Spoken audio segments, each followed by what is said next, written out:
تو زندگی کے اس دور میں یہ سمجھنا بہت تکلیف دہ ہے کہ خدا کیا چاہتا ہے اور ہمیں کس قسم کے لوگ ہونا چاہیے۔ خدا کی ترغیب اور مقصد تمام مخلوقات اور تخلیقات کے لیے یکساں ہے جنہیں اس نے پیدا کیا ہے۔ خدا اپنی تخلیق میں اپنے آپ کو اپنے عکس کی طرح پہچاننا چاہتا ہے۔ جب خدا اس آئینے کو دیکھتا ہے تو اس میں اپنے حقیقی بیٹے بیٹیوں اور خاندانوں کو بھی دیکھنا چاہتا ہے، لیکن بنی نوع انسان کے معاملے میں یہ آئینہ پہلے ہی کئی ٹکڑوں میں ٹوٹا ہوا لگتا ہے۔ ٹکڑوں میں بھی ہمارا خالق نہ خود کو دیکھ سکتا ہے اور نہ ہی اپنے حقیقی کردار کو پہچان سکتا ہے۔ وہ اس آئینے میں اجنبیوں کو دیکھتا ہے جنہیں وہ نہیں جانتا۔ کسی بھی صورت میں کیا وہ ایسے لوگوں کے ساتھ رہنا نہیں چاہتا کیونکہ وہ ہمارے ساتھ گھر محسوس نہیں کرتا۔ ہم جس طرح چاہیں اپنے آپ کو درست ثابت کر سکتے ہیں، لیکن یہ کڑوا سچ ہے، انسانی تخلیق نے خدا کو کوئی خوشی نہیں دی بلکہ بے تحاشا خون ریزی، مصائب، درد، اداسی اور غم کو جنم دیا ہے، اور ہمارے آسمانی والدین کو ایک ٹوٹے ہوئے دل والے خدا کے لیے بنایا۔ یہی انسانیت کی حقیقی تصویر ہے جو تاریخ کے آغاز سے لے کر موجودہ زمانے تک موجود ہے۔ کوئی نہیں جانتا کہ یہ درد ناک باب کب مکمل ہوگا اور نئی دنیا خدا پر مرکوز ہوگی۔ اس مثالی دنیا میں خدا اور انسانیت اپنی مشترکہ اقدار، خوشی، مسرت، دل میں حقیقی سکون اور لامتناہی محبت پائیں گے۔ خدا کے وعدے ناقابل تعبیر ہیں، لیکن امید ہے کہ ایک دن خدا کی بادشاہی کے بارے میں انبیاء کی پیش گوئیاں پوری ہوں گی۔ پھر وہ تاریک وقت گزر جائے گا جو ایک سیاہ سائے کی طرح انسانیت کو گھیرے ہوئے ہے۔ خدا کے راستے سیدھے اور سادہ ہیں۔ مسئلہ یہ ہے کہ انسان گھر واپس نہیں آنا چاہتا۔ کوئی نہیں جانتا کہ وہ کب تک زمین پر اور موت کے بعد کی زندگی میں اپنی جہالت کے گرد گھومتے رہیں گے۔ یہ جہالت ہماری روح میں تاریکی کے سوا کچھ نہیں لاتی، اور یہی وجہ ہے کہ ہم اپنی موت کے بعد تاریک جہانوں میں کیوں جا پہنچتے ہیں جنہیں جہنم کہا جاتا ہے۔ ہم ان بے شمار جہنموں کے ذمہ دار ہیں۔ ہم روحانی طور پر اندھے، مغرور اور خود غرض ہیں، لہٰذا ہم اپنی زمینی زندگی میں روحانی حقیقت کو دیکھنے کے لیے اپنے روحانی حواس کو کھولنے کی صلاحیت سے خود کو محروم کر رہے ہیں۔ ترقی کا تیسرا مرحلہ اور ابلیس کی 4 حملے کی حکمت عملی۔ The third stage of development and the 4 attack strategy of Lucifer۔ تیسرے مرحلے میں ہمیں اپنا سفر مکمل کرنا چاہیے۔ خدا سے ملاقات انسانی زندگی کا سب سے اعلیٰ اور اولین مقصد ہے۔ اگر ہم خدا کی مثالی دنیا میں رہتے تو ہماری روحانی روشنی کی تکمیل کا سفر بہت ہموار اور رکاوٹوں کے بغیر ہوتا۔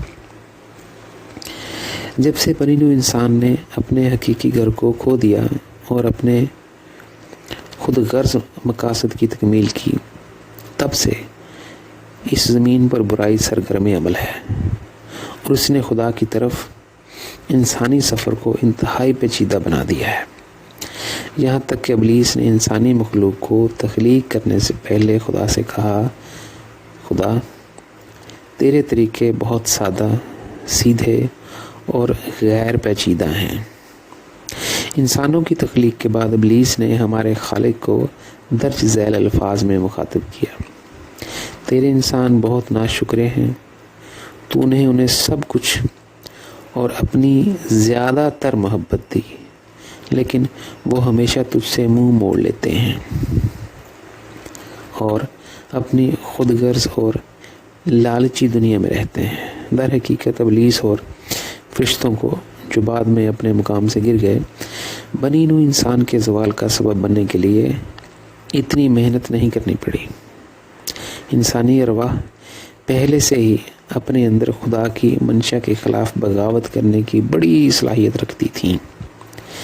ابلیس اور گرے ہوئے فرشتوں نے ان کی مدد کی کہ وہ اپنی عظیم باغی فطرت کو زیادہ تیزی سے تیار کریں۔ آپ اس کا موازنہ کسی ایسے کوچ سے کر سکتے ہیں جو کسی کھلاڑی میں زبردست ٹیلنٹ دیکھتا ہے۔ کوچ اس کھلاڑی کو مختلف مہارتوں کے ساتھ بہت تیزی سے تربیت دے سکتا ہے، جو کھلاڑی کی ترقی کو اعلیٰ سطح پر لے جائے گا۔ ابلیس نے صرف 4 حکمت عملیوں کا استعمال کیا۔ انسانی زندگی میں حملہ اور پہلے ہی ان کے ذریعے ان کے روحانی راستے کو روکنے کے قابل تھا۔ جیسا کہ ابلیس نے ایک بار مجھ سے کہا تھا، میں دائیں بائیں پیچھے اور سامنے سے لوگوں کے پاس آتا ہوں تاکہ انہیں اپنے جیسا بننے کی ترغیب ہو۔ ابلیس کی پہلے حملے کی حکمت عملی، لوسیفرز فرسٹ اٹیک اسٹریٹجی۔ اس نے پہلی حکمت عملی خود پر آزمائی اور اپنی روحانی نشوونما میں ایک مہلک گول خود کیا۔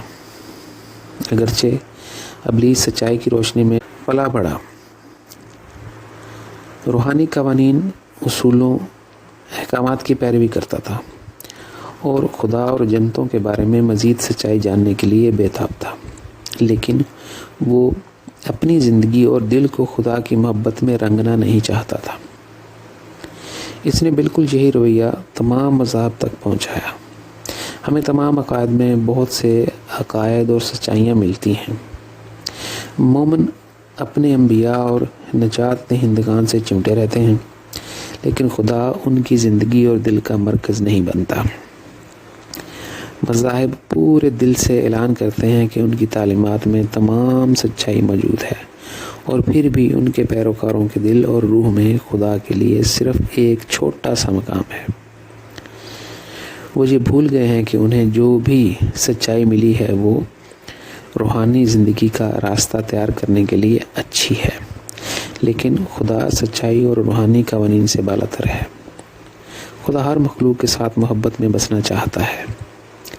خدا کی محبت ایک ضروری چابی اور اسٹیئرنگ وہیل ہے جسے ہم کم سے کم وقت میں گھر پر رکھ سکتے ہیں۔ جیسے ہی دل خدا کی محبت میں گہرا تعلق رکھتا ہے، تمام آلات جیسے دماغ، شعور، ضمیر، دل اور روح ایک نقطے پر متحد ہو جائیں گے تاکہ ابدی زندگی میں خدا کے ساتھ رہنے کے لیے ایک ساتھ جڑ جائیں۔ بہت سے مذاہب ہنگامی حالات میں انسانیت کو ابتدائی طبی امداد فراہم کرنے کے لیے عارضی اوزار کے طور پر آئے، لیکن یہ صرف پہلا قدم تھا۔ ہماری زندگی کا اگلا مرحلہ خدا کے ساتھ بسنے کی ضرورت ہے۔ خدا سے ملنا کوئی خاص کام یا کوئی معاہدہ نہیں تھا جو اس نے ابراہیم کے ساتھ کیا تھا، عہد نامہ قدیم، عیسیٰ وغیرہ، اور یہ کہ ہمیں اطاعت نہیں کرنی چاہیے۔ اس کے برعکس ہم میں سے ہر ایک کو اپنے پیارے آسمانی والدین کے ساتھ اپنا عمودی رشتہ قائم کرنا ہے۔ اپنے بچوں کے لیے خدا کا منصوبہ منفرد ہے۔ ان میں سے ہر ایک کو تاریخ میں کسی بھی سابقہ نبی سے بڑا ہونا چاہیے۔ سچ تو یہ ہے کہ ہم اپنی مذہبی کتابوں کے کاکروچ بن کر اپنے انبیاء اور نجات دہندگان سے چمٹے ہوئے ہیں۔ ہم بھول گئے ہیں کہ ہمیں خدا اور ایک دوسرے کی محبت کا مجسم ہونا چاہیے۔ محبت اعلیٰ ترین کلید ہے جس کا خدا کے ساتھ یہ پیار اور تعلق ہے۔ وہ ہمارے خالق کی طرح ابدی زندگی میں آزاد ہے، خواہ وہ روحانی ترقی کے کئی مراحل تک نہ پہنچے۔ دوسری طرف میں نے ایسے مذہبی لوگوں کو دیکھا ہے جن میں بہت سی خوبیاں تھیں، جنہوں نے اپنے عقیدے میں نسبتاً اضافہ کیا، انصاف کا جذبہ پیدا کیا، دوسروں کے لیے قربانیاں لائے اور اپنی زندگی میں اچھے کام کیے تھے، لیکن ان تمام خوبیوں نے ان کی روح کو روحانی زندگی میں ایک سفید دیوار کی مانند بنا دیا۔ انہوں نے اپنی زندگی میں خدا سے محبت کا گہرا آلہ بننے کا لازمی مقصد حاصل نہیں کیا۔ ان سب چیزوں نے انہیں روحانی زندگی میں اتنا آگے نہیں جانے دیا، اور اس وجہ سے وہ صرف نسبتاً اچھی دنیا میں پہنچ گئے۔ سچائی کے دائرے میں 3 ضروری نکات ہیں جن کو روحانی زندگی میں پرکھا جاتا ہے۔ یہ محرک، سمت اور اعمال ہیں۔ جس شخص نے خدا کے ساتھ عمودی محبت کا رشتہ پایا ہے اور اس کے ساتھ رہتا ہے، اسے کسی روحانی فیصلے کا سامنا نہیں کرنا پڑے گا۔ کوئی روحانی قانون ایسی روح پر غلبہ یا سزا نہیں دے سکتا۔ اس کی رنگین روشنی کی وجہ سے کوہ مکاں اور جنتوں کے کسی بھی حصے میں سفر کرنے کے لیے آزاد ہے۔ ابلیس کی اپنے دل اور زندگی کو خدا کی محبت میں رنگنے میں ناکامی نے یہ صرف اس کی بلکہ ہماری روحانی زندگی کو بھی زہر آلودہ کر دیا جب اس نے انسانی زندگی کو اس بیماری سے متاثر کیا۔ کسی بھی صورت میں مذاہب خدا کی طرف سے الہام نہیں تھے، بلکہ محدثین اور فرشتوں کے ذریعے دیے گئے تھے۔ ان میں سے کچھ فرشتے اور بڑے فرشتے بھی بعد میں اپنی پوزیشن سے گر گئے۔ یہودیت، عیسائیت، اسلام اور بدھ مت زمین پر متعارف ہونے سے پہلے ہی روحانی دنیا میں موجود تھے۔ ابلیس کی دوسرے حملے کی حکمت عملی، لوسیفرز سیکنڈ اٹیک اسٹریٹجی۔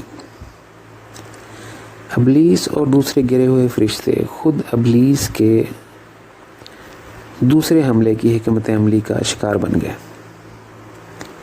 بائیں طرف سے آتے ہوئے جب وہ سب روحانی دنیا میں اپنی پوزیشن سے گر گئے۔ یہ کہانی روحانی دنیا میں شروع ہوتی ہے، اس سے پہلے کہ اسے زمین پر بنی ہوئی انسان نے دہرایا۔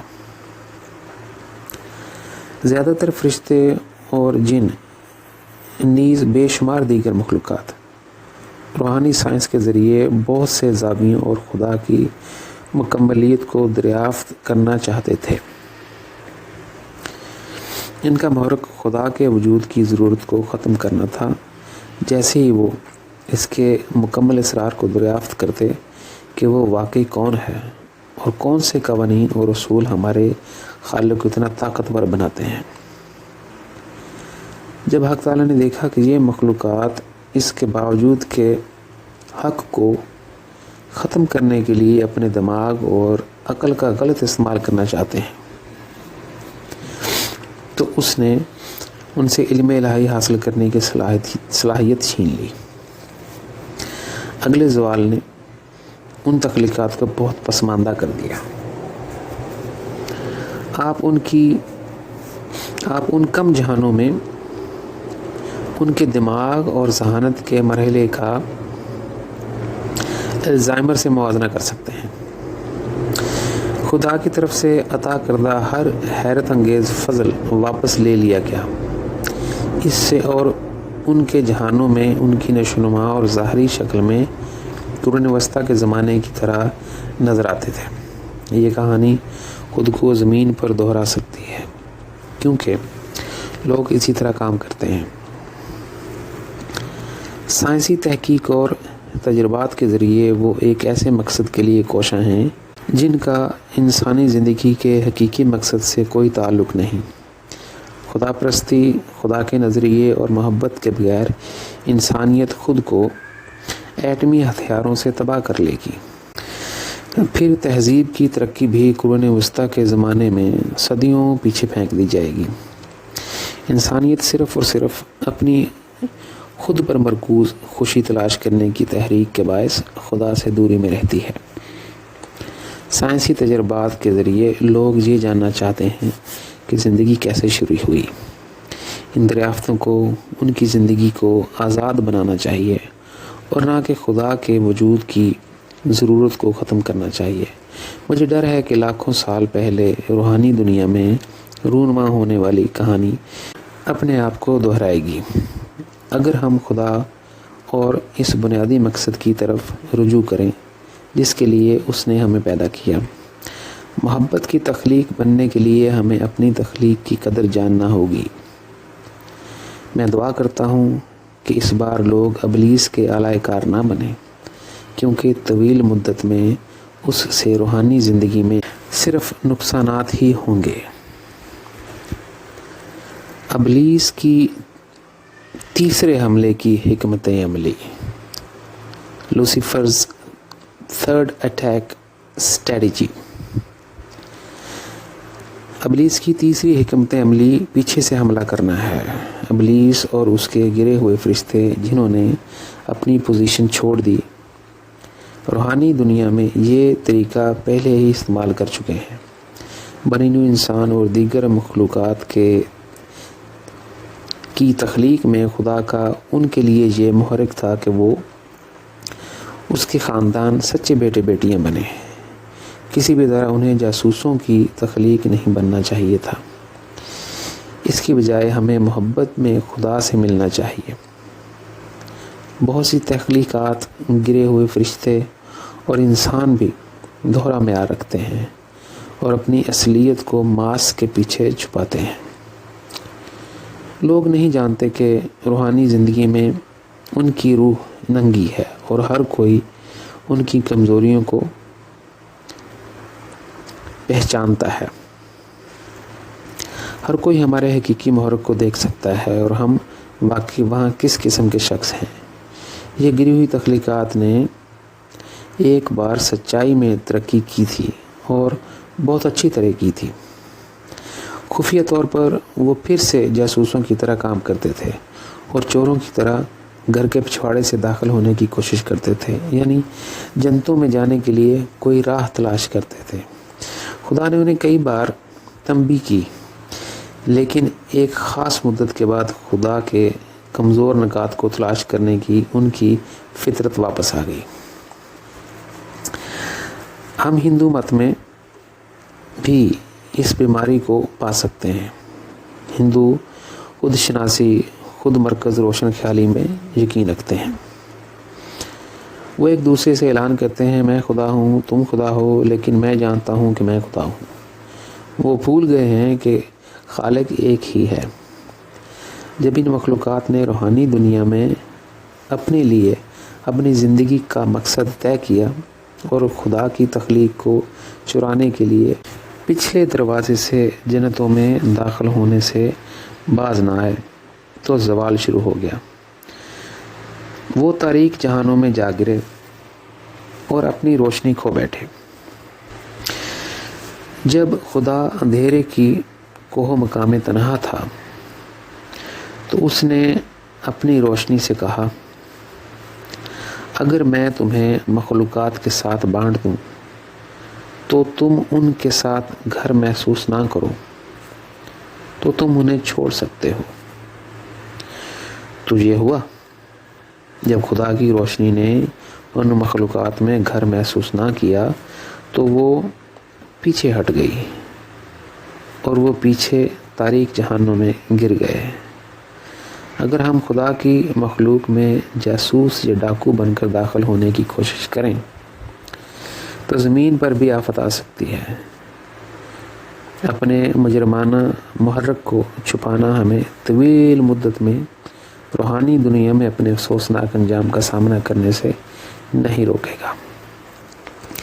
ایک شخص کو ساری دنیا حاصل کرنے میں کیا مدد ملتی ہے اگر وہ اس عمل میں اپنی جان کھو دے اور اپنی زندگی میں تاریک جہانوں میں گر جائے۔